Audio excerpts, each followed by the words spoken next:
Hi, and welcome back to Focal Point AFR Talk. Brian Fisher is my name. The program is Focal Point, the network, AFR Talk, the American Family Radio Talk Network. There's an imam in Saudi Arabia who said this. This is a quote. Anyone using social media sites, and especially Twitter, has lost this world and his afterlife. In other words, if you use Twitter or Facebook, you're going to hell. That's what he's saying. Anyone using social media sites, and especially Twitter, has lost this world and his afterlife. Interesting to me, in light of that the Saudi Prince Al-Walid bin Talal, he's a Saudi prince in the royal family there. He owns 7% of Fox News, the news corporation, which owns Fox News. He's the one that got the cryon changed, the crawl on the screen changed, when Fox back in 2005 had these Muslim youths. They had on the screen that all these fire bombings of cars on the streets of Paris were being done by Muslim youths.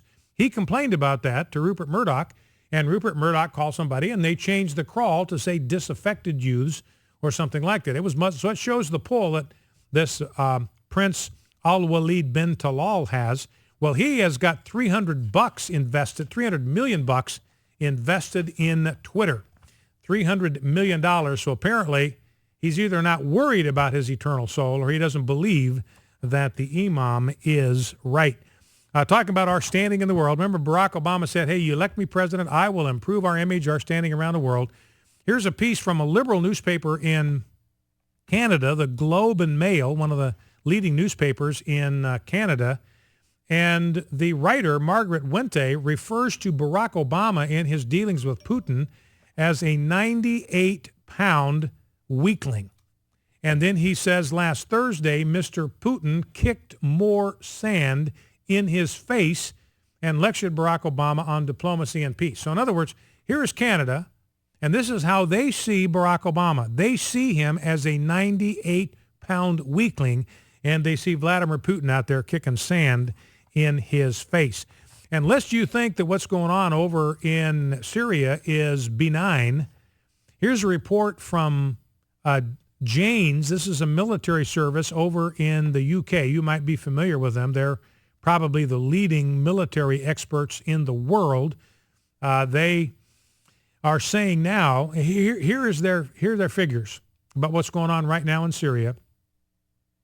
And this is the Telegraph, London Telegraph, a UK newspaper. Opposition forces battling Bashar al-Assad's regime in Syria now number around 100,000 fighters. But after more than 2 years of fighting, they are fragmented into as many as 1,000 bands. The new study by IHS Janes, a defense consultancy, estimates that there are around 10,000 jihadists who would include foreign fighters fighting for powerful factions linked to al-Qaeda. So you got 10,000 out-and-out al-Qaeda types. Another 30 to 35,000 are hardline Islamists who share much of the outlook of the jihadists, but they're focused on Syria. So they're just as hardcore as the al-Qaeda types, but the al-Qaeda types are thinking about the world. They're thinking about the United States. These 30 to 35,000 jihadists are just thinking about Syria. So that runs your total up to 40 to 45,000. Out of the 100,000 are hardline Islamists. There are also at least a further 30,000 moderates belonging to groups that have an Islamic character, meaning only a small minority of the rebels are linked to secular or purely nationalist groups. So this means that less than a third, well less than a third of the fighters in the rebel forces in Syria are palatable. That's the word that Janes uses, palatable to the UK or palatable to the United States. And Janes says, look, American analysts are putting that figure even lower. So you got to realize that at least two-thirds of the rebels in Syria are hardline Islamists, or they are affiliated with or sympathetic to a hardline jihadism. And, the whole business over the chemical weapons over there in Syria, and we talked about this earlier, that there's good evidence now that the chemical weapons that Assad had came from Saddam. Remember, we had intelligence that he had weapons of mass destruction. We declared war on Iraq because he had these weapons of mass destruction and had used them on his own people and had pledged to use them on the United States. We got to go in and neutralize this guy. We got to go in and stop this guy because our intelligence indicates he's got weapons of mass destruction. He's threatened to use them against us. We're going to take him at his word. We're going to go in and neutralize him. So we get shock and awe together. By the time we get in there, we couldn't find the weapons of mass destruction. Everybody's out there on the left saying, oh, Bush lied, people died. No WMDs. It was all a big farce on the part of President Bush, even though every intelligence agency in the world that we trusted was saying the same thing. Well, now we discover in the wake of what's going on in Syria that those weapons of mass destructions were shipped out of Iraq into Syria. That's where Assad got them. That's where the rebels got them. Remember, you had that former general in the Iraqi Air Force, retired general, number 2 in the Iraqi Air Force, and he said, look, what we did is we took 2 passenger planes, we took all the seats out, and we loaded them up with chemical weapons, and we flew 56 flights to Syria with all of our chemical weapons on board. That's how they got to Syria. Now, you've got President Obama dithering around with Russia. Russia's saying, we're going to go in there. We're going to take control of these things. UN is on the job. We're going to get this taken care of. But catch this. According to the Pan-Arab Daily newspaper, Sharq al-Aswat, a spokesman for the Syrian opposition party, is charging that the Assad regime is shipping its chemical weapons back, and that's in quotes, so they're saying that. They're shipping them back to Iraq. So they're confirming that they came from Iraq in the first place using the time provided by President Obama's dithering. Here's the first paragraph. Free Syrian Army spokesman Louai al-Mehdad told Sharq al-Assad that the Assad regime, quote, is preparing to transfer part of its chemical arsenal to Iraq under the supervision of Iran's Quds force. So the Iranis are going to come in and they're going to help Assad ship his chemical weapons to Iraq.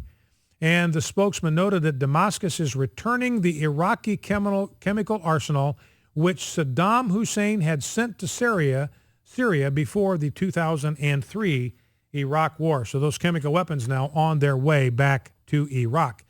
And Sharia law, ladies and gentlemen, is here in the United States. Here's a Florida public servant. If he wasn't a protected employee, he already would be fired for telling the truth about Islam on his own Facebook page.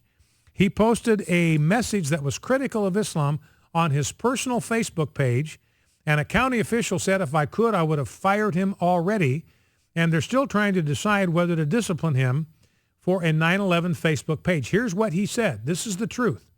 Never forget, there is no such thing as radical Islam. All Islam is radical. There may be Muslims who don't practice their religion, much like others.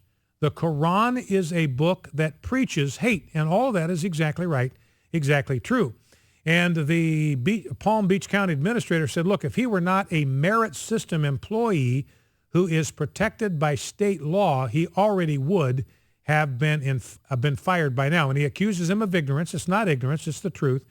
And these statements are hurtful to part of our community. Well, you know, the reality is maybe they're hurtful, but if the truth hurts, then whose fault is that? I mean, he doesn't think what he's doing to this employee isn't hurtful, and he would certainly defend it on the grounds that, hey, we're entitled to do this. So if the truth hurts, as long as it hurts somebody he wants to hurt, then he doesn't care about who gets hurt. So Sharia law enshrined in Florida. Well, let's go back to the phones. Let's go to Jim, Spring Hill, Florida.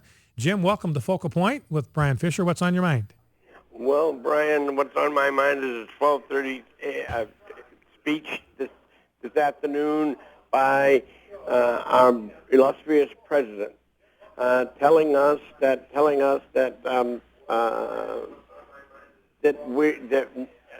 12 people were killed in Washington D.C.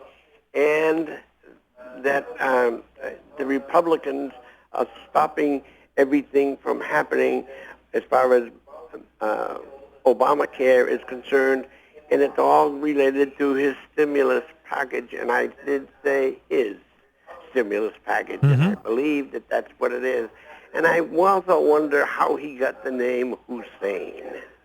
Yeah, that's a good question, and I do not have an answer to that question.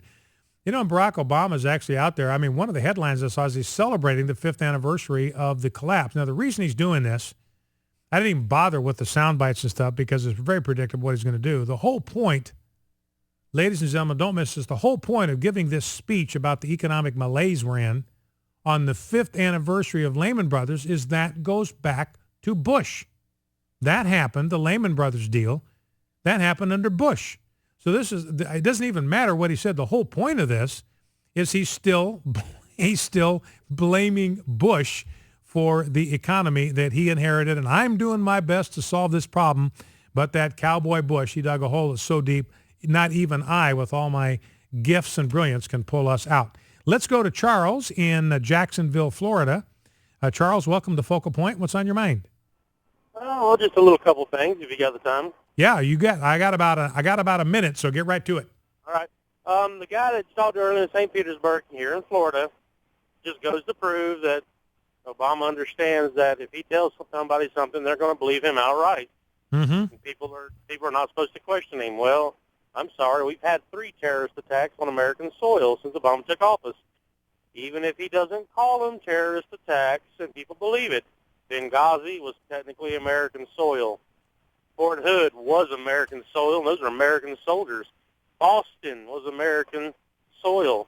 He don't want to call them terrorist attacks because, you don't want to admit that Islams are terrorists, but they're still terrorist attacks. Well, and that's a good point, Charles. Anyway, one last comment? Yeah, I want to get your take on, I was scrolling through my TV guide on my cable network I use, and I noticed they have an advertisement for Al Jazeera News Network in America. Mm-hmm. Yep, Al Jazeera is here. They're not doing well. Their highest rated show of their first week had 54,000 people watching it, so they're completely in the tank.